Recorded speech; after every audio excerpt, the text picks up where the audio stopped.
Hi, I'm Thomas Stubbs, And I'm Zach Lakes. and we're here to interview people at the mall. To see what they think about electronic waste and if they even know what it is. So let's go. My first question is, do you know what e-waste is? Not Do you know what is e-waste? Not a clue. Do you guys know what that is, e-waste? No. So it's electronic waste.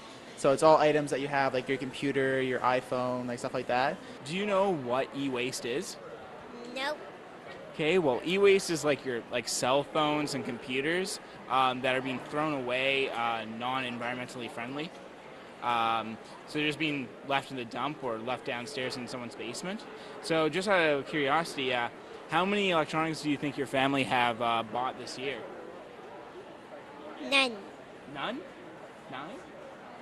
None. None. Oh wow.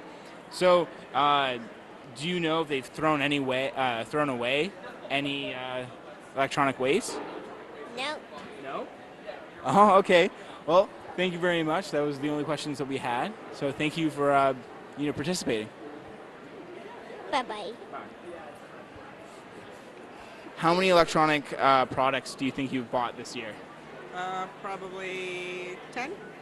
10. And out of those electronic products, how many do you think you have thrown away or just put in your basement?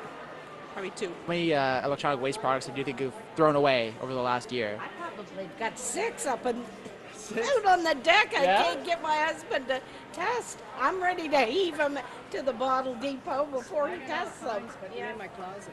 Yeah. So like what kind of stuff do you have on your deck? He's got dual cassette Yeah. players. Like old cassettes, Yeah, yeah. whether they play or not, you tape on one, record on one, and on top of that might be a record player, and on top of that might be a. Okay. Test these. If they don't work, let's Yeah. get them out. Yeah. But as far as waste goes, I've always been able to, I pass it on through Beacon House, through Salvation Army. There's a lot of people out there that don't have anything. But they'll just, that they can give it to. So if it's not that it doesn't work, it's that I've replaced it or gone up. I think the main issue is that people don't know that. They don't choose to accept that and take the products and give them to new people, which is what we need to do. So I currently work at Rogers. I'm selling cell phones and stuff. So Okay, so just out of curiosity for yourself, how many electronic products have you sold in the past month? in the past month, sell probably. I'll do hardware upgrades, so people coming in getting new phones, probably once or twice a day. So quite a bit. We go through quite a bit of stock. And I also know that you're a teacher at middle school. So like in that environment, like what do you see? Like you see kids with a lot of electronic devices there? I see or- it younger. I think the basic rule now seems to be about 13, but some kids are getting like pay-as-you-go phones and stuff like that at 10 and 11. So you do see it younger, but most of them are hand-me-downs. I don't think a lot of them are brand new phones for kids that age, but you do see it, and you do see it more and more than you ever have, for sure. Well, we were in our class. We're talking about it's for sure in this generation that there's so much, especially our younger generation. Right. Electronics is plays such a Well, huge that's all they role. know. I mean, like the younger generation, they have no concept of no internet or anything like that. So they just take all of this for granted. Where if you're slightly older, I'm 30.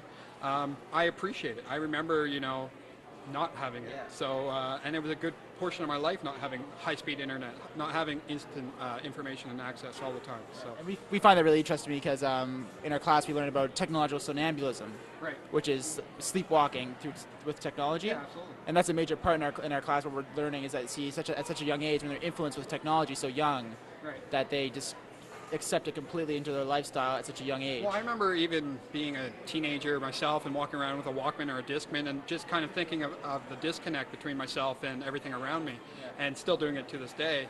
And then you have younger children who are doing it younger and younger, and it's obviously going to have a long-term effect on some sort of socialization, where we're face-to-face type of people, and we need that. And now suddenly everything's when it's text-based, and you lose the emotion or the inflections or any of that stuff, or how to even act in public. It's going to be a change. So as you can see from our interviews, is that many of the older generation over 30 have actually acquired more electronic waste due to having more money and being actually from the time of the 1990s, where many of the products were changing every year. And as compared to the younger generation that have more advanced technology, but less of it because it lasts longer as compared to the older generation. But they don't seem to have as much of an understanding of what the technology goes, where it goes, or what it does when it goes into the environment. So hopefully, we're hoping to change that with our theory of the E-Waste E-Tree Foundation. So thank you very much, and have a good day.